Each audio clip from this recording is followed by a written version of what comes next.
Konnichiwa，大家好啊！歡迎大家返到嚟我路痴嘅頻道啊！喺日本呢，有一個好有趣嘅現象喎，日本護照呢成日被評為呢世界第一強，但係喺現實生活入面，真正需要用到同埋實際持有嘅日本人呢，其實只係少數。講緊咩意思呢？簡單啲講，日本護照呢多年嚟呢都被評為世界最強護照之一，可以免簽去接近200個國家同埋地區。基本上你揸住一本日本護照，世界大部分嘅地方呢都可以話走就走，唔使辦簽證。但係問題就嚟啦，根據最新數據，日本全國真真正正持有有效護照嘅人呢，只係大約17% 左右，即係話10個日本人入面呢，有8個係冇護照嘅。呢個數字對香港人嚟講呢，其實好難想象，因為喺香港呢，護照幾乎呢係等於身份延伸。小朋友呢已經有噶啦，唔一定成日飛，但有定先呢係一種安全感。但日本呢就完全唔同，日本係冇需要就唔拎咯。咁點解又會咁嘅呢？第一樣嘢一定要講下經濟同埋現實啦。近10幾年嚟，日本人工增長呢其實好慢，但係物價、交通、生活成本呢就一路上漲。再加上呢近年日元長期疲弱，出國旅行呢對日本人嚟講呢係實實在在咁樣貴咗啊！以前去一次歐洲啊，可能係努力儲下錢呢就得噶啦，但而家係計完條數呢都覺得唔值啊！尤其係呢一家幾口，如果帶埋小朋友嘅話，一次出國旅行，機票、酒店、食飯、交通加埋埋啊，對好多普通日本家庭嚟講，分分鐘呢係等於幾個月嘅可支配收入。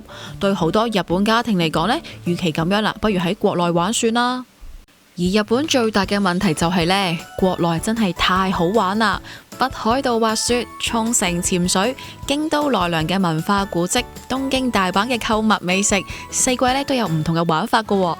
對日本人嚟講，搭新幹線2-3個鐘啊，就已經可以去到完全唔同氣氛嘅地方，語言呢又可以溝通到，食物又啱口味，安全感又高，咁點解一定要出國呢？所以喺日本呢，好多人都真心覺得我一世呢都未玩晒日本啦，點解要去外國？如果你係日本人，你又會唔會都覺得其實一世呢都未必需要一本護照呢？第二個好關鍵，亦都係呢最現實嘅原因，就係日本嘅工作文化啦。喺日本請假唔單止係你自己嘅事，而係一件呢會影響到其他人嘅事，因為你好多時候請假唔係公司呢就會即刻補人俾你噶，而係呢同事要做埋你嗰份。所以對日本人嚟講呢，請假本身就已經有一種內疚感，會覺得自己麻煩咗人，拖累咗呢團隊。佢哋會諗，我請假咁耐，同事會點睇我呢？上司會唔會覺得我唔夠投入工作㗎？所以呢，就算真係病咗，發燒、頭暈、企都企唔穩呢，好多時候呢都會照樣返工，最多呢就戴多個口罩就算啦。喺呢一種嘅文化之下，你可以想象到要開口請假去旅行，尤其係要請1個星期，甚至係更長時間要出國嘅話呢，就算公司冇明文禁止，嗰種空氣壓力已經足夠令到好多人打退堂鼓啦。所以問題唔係日本人唔想去旅行，而係喺佢哋嘅工作環境入邊，為自己而去請假，本身呢就係一件好難開口嘅事啊嘛。出國太大工程，反而呢國內2-3日快閃遊先至係最安全嘅選擇。其實呢件事呢唔單止係旅遊問題，長遠嚟講呢對日本成個社會呢都係有影響噶。因為一個國家如果大部分嘅人呢一世都冇離開過自己生活嘅環境，佢哋對世界嘅理解就好自然呢就會比較單一啦。日本社會呢本身已經偏向內向、自給自足，再加上護照持有率低，意味住呢真正有長時間接觸外國文化、生活過喺外國制度嘅人呢，其實只係少數。結果就係無論喺職場、政策，甚至係社會討論入邊呢，國際視野往往係集中喺同一撮人身上。對外國人嚟講，有時會覺得日本好先進，但同時呢又好保守。原因呢，就係好多嘅決策者人生入邊呢，其實都冇乜離開日本生活嘅經驗。第三個一樣呢，香港人可能完全唔會理解嘅嘢，申請護照本身就好麻煩。以前日本申請護照一定要本人親身去窗口拎戶籍謄本，排隊請假，搞一大輪。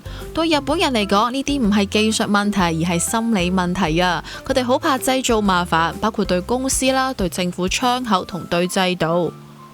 所以呢，如果冇一個好明確嘅出國理由，例如係公司外派、留學、結婚度蜜月，佢哋呢就寧願唔搞啦。再加上疫情呢幾年，日本長時間封關，國民呢已經習慣咗冇得出國都冇所謂啦。等到世界重開，反而唔少人呢會覺得外國好危險啊，局勢又亂，語言又唔通，不如留喺日本呢，咁就最安全啦。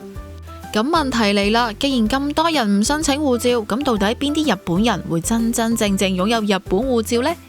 答案其實好現實。第一類一定係商務人士同埋公司外派人員，只要你係大企業，尤其係有海外市場、有外國嘅客戶、有海外嘅分公司，護照呢就係工作嘅工具啦，唔係選項。呢班人呢通常會長期持有有效嘅護照，就算平時唔用呢都要 keep 住。第二類呢，就係留學生同埋學術界人士啦，包括呢去外國讀書、交換、研究、短期進修。呢班人呢，多數都係20幾至30幾歲，對世界充滿好奇心，亦都係比較願意離開日本呢個舒適圈。其實近年日本政府呢都好想鼓勵呢一類型嘅人呢出國，但數字呢一直都唔算高。第三類就係真係中意旅行嘅日本人啦。呢班人呢就唔算好多，但係呢就好集中。你會發現日本人呢一旦好中意出國嘅話呢，就會去得好密噶啦，好認真呢去研究行程、文化、歷史。但問題係呢類人呢只係少數。第四類就係人生大事嘅需要啦，例如呢去海外婚禮、動物園、探親、進行跨國婚姻。對好多日本人嚟講，出國呢就唔係日常，而係人生一次性嘅需要，做完就算。所以呢，你會見到一個好有趣嘅現象，日本護照好強，但實際上呢，只係一個功能性嘅工具，唔係生活嘅必需品。另外呢，發現同時持有護照嘅日本人呢，喺價值觀上面呢，同冇護照嘅呢都有啲唔同噶。佢哋呢通常會比較開放少少啦，對外國嘅文化呢就冇咁抗拒，能夠接受不確定性呢就會高啲。相反呢，好多冇護照嘅日本人呢，佢哋就唔係保守嘅，而係呢好務實嘅。佢哋覺得呢人生呢喺日本呢已經夠穩定啦，冇必要呢要刻意去改變。日本政府其實都睇到呢一個問題啦，近年開始咧簡化咗護照嘅申請，推網上辦理，研究咧去減少申請嘅費用，希望吸引年輕人申請護照。但講到底，如果工作文化唔改，生活節奏又唔變，日元咧就依舊咁疲弱嘅話，日本人對出國嘅需求咧都唔會突然間爆升啦。日本護照之所以成為世界最強，唔係因為日本人成日四圍飛，而係因為日本咧喺國際上面嘅信譽、穩定同埋制度。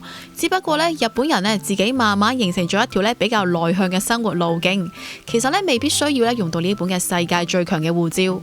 如果用香港人嘅角度嚟睇，呢種有能力但選擇唔用嘅狀態，可能好難理解。因為喺香港呢，好多人未必成日飛，但一定咧會有護照，甚至 BNO 特區護照一齊有，係一種心理安全感。香港人對護照嘅理解唔單單只係旅遊證件，而係多一個選擇。就算未必用得着，但係喺度嘅話呢，就代表有流動性，有後路。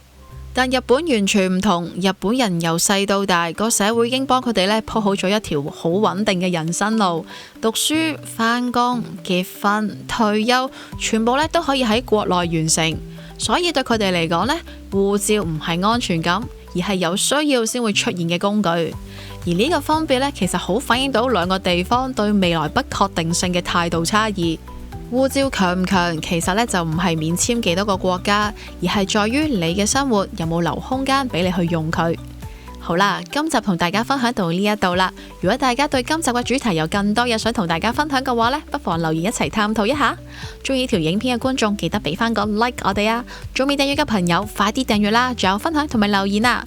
我哋嘅頻道會分享日本嘅旅遊、文化同埋移居日本嘅資訊。中意日本嘅你呢，就記得快啲訂閱我哋嘅頻道啦！我哋下條片再見，拜拜。